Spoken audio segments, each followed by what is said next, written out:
Good, wonderful Friday morning. So happy to see you back. Good morning, Nadine, and how are you this morning? Absolutely fabulous. I'm so, looking back to this 5 weeks of vacation, such a bliss, such wonderful moments. And now I'm preparing for a physical event that I'm going to be there, and my theme is going to be prosperity. So Beautiful. I'm just looking how to, make it physical because it's a physical event, and I'm handing out or having physical conversation with people, and it's wonderful. And so I'm really enjoying putting things in place that symbolize prosperity and that make you feel prosperous, because you too can be prosperous. So Uh, So, preaching, not doing what I preach, not only in yeah, the online or in the mind, but exactly. like let's bring it down to earth and to everyone. Yeah, yeah. And it's not always easy. I mean, I've had quite a tumultuous week, ups and downs, and that's the law of rhythm. As you know, moving house, and it's quite stressful. And this week I got quite overwhelmed with everything that's happening, making choices and decisions. It's not always easy to make decisions, especially, being on your own and um, not having someone to say, well, what sort of countertop or what sort of color, or, what should I put on the walls and things like that. So you can get quite overwhelmed. And that's why assignment 3 was really quite valuable for me. We read assignment 3, make a list of all the things that are wrong in your life, and then make a list of all the right things. And that's exactly what I did this week. I looked back and I thought, right, let's just stop, reevaluate what's going on here. Making those decisions and making those choices, yes, can feel overwhelming, but where is it in my body? Why am I letting it get to me? So it's really sitting down, and that's where journaling is so amazing, Nadine. I have found my journal so valuable this week because it's been a case of reevaluate what's going on here, be grateful for all the wonderful things that you do have. And then you can turn to prosperity and say, wow, look at the 95% that I really do have in my life. And Exactly. the 5% actually just dissipates. It slowly but surely goes away. Absolutely. So wonderfully said, because it just can be overwhelming to make this decision, because as you said, when you move house, there's a lot of decision making in one, very small amount of time, even in hours. So that is just to cherish and appreciate the emotions and say, okay, maybe I don't have to make a decision about this particular thing now. Maybe I can call or bring a friend and discuss the color. Uh, by the way, I have, because I'm moving in October, so I have a book about color schemes. So I picked it out yesterday. I'll send it to you. You can help me. Yeah. Over the sea. Yes. So yeah, it's just about acknowledging the emotion and to say, okay, is that the right emotion I really want to live by? Or can I work through the emotion and say, okay, I appreciate this emotion. It is here to tell me something. What am I now doing about this? And this very small thought process just really calms us down and gives us a different perspective. And then from a different energy, you can then go back and make the decision or make whatever next step is ahead of you. And just always remember, don't react, respond. And just say, I need a minute. Because it's okay to need a minute. So step away and say, let me think about this. Give me an hour. Give me 2 hours. I need to think about this. And just step back, step away from the whole thing, and really then respond rather than reacting to it. Easier said than done, and I've got to remind myself every single day. Okay, whoa, whoa, whoa, whoa! I'm getting wound up in all of this. Stop. Let's step back for a second. Absolutely. All right. So on that note, we'll go to assignment number 4 now, right? So we are reading You Too Can Be Prosperous. We're page 114. And we're on assignment 4. All the 4s today. So for those listen to the replay, or if you just right now get the pen and paper or whatever device you want to take your notes on, so you write down the assignment, because also so often people go and say, yeah, I'll do it, and then you don't because you just don't remember. So always come back, and if you see this piece, in 2 months from now, so it's probably the exact right time to see it right now. So I hope you have something to write, and then Jackie, let's kick off. All right. So now that you have made your list, you are ready to tune the poor thoughts and beliefs out of your consciousness. A poor thought is what we have referred to as a soft spot or a gap in consciousness. As long as this gap remains, the condition which is represented, which it represents, will continue to manifest in the outer world. Our first step, therefore, is to close this gap from the inside. If only existence, if the only existence poverty has is in the thought of man, to withdraw the belief in poverty is to destroy the poverty. Solomon said practically the same thing in his words.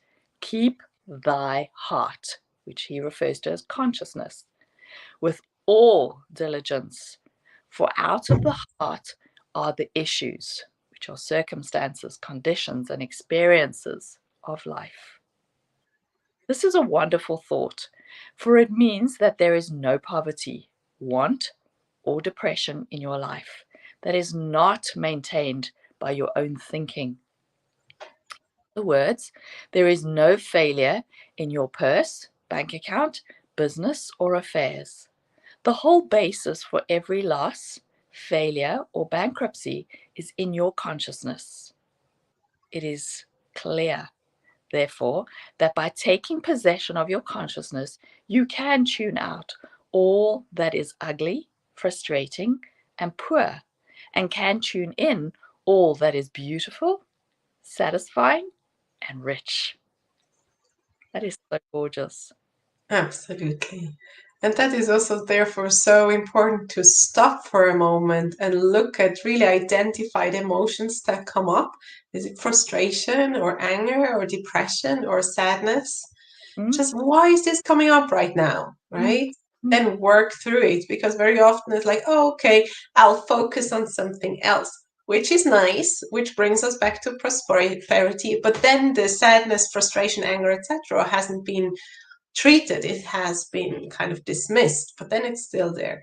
So when you work through it, it's like, where is this sadness? Where is this anger? Where is this emotion coming from? And to see if this is really true. Is there really a reason to be sad, to be angry, to be something? Or is it just a perception, a particular that we're habitually going into, rather than say, okay, maybe I can change my perspective on this. Correct. Maybe I'll just not get any more frustrated when someone cuts me in traffic. Maybe I'll just bless them, wishing them the best life ever. Correct. You know? So true. So the proper way to handle a fear thought, which is a common cause of poverty, and we must understand fear is real. I mean, we get it, but we need to understand what's behind all of that. Why am I thinking? Is it true? What's the impact? So stop worrying about that. Is to cut it off before it has had the chance to complete itself in your mind. In other words, get the thought before it gets you. Oh, I love that. Get the thought before it gets you. Be aware of your thoughts quickly.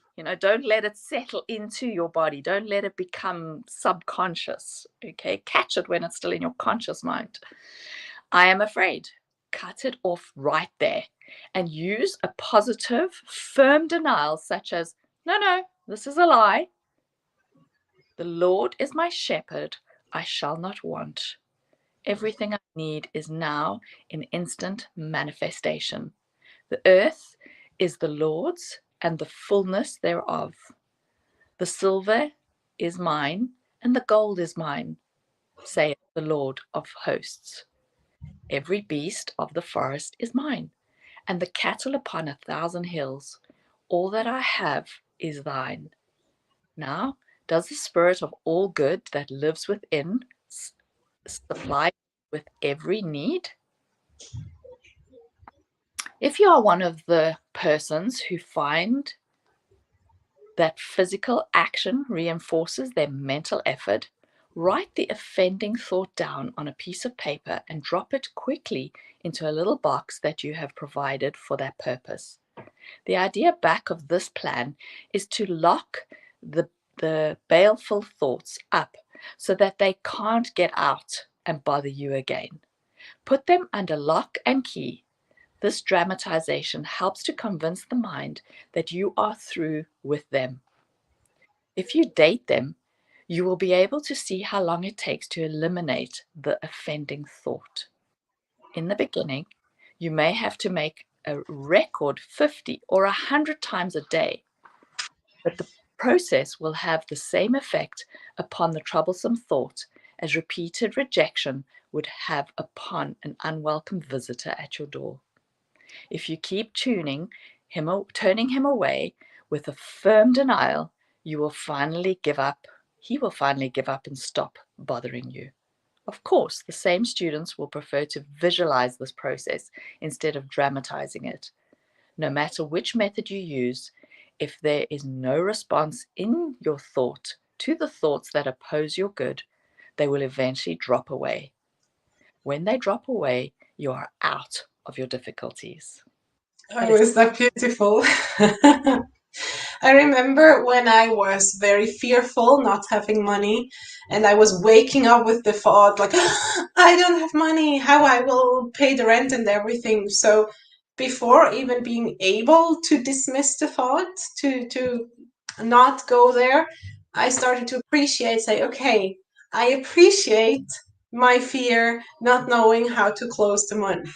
But right now, there is still a couple of days coming up before, and the universe will show me a way. There will always be a way. There's always a solution. And even though I wasn't sure if that is really true, I was like, it's a better thought to believe in that than anything else. And you know what? Sure enough, it always worked out one it. way or another.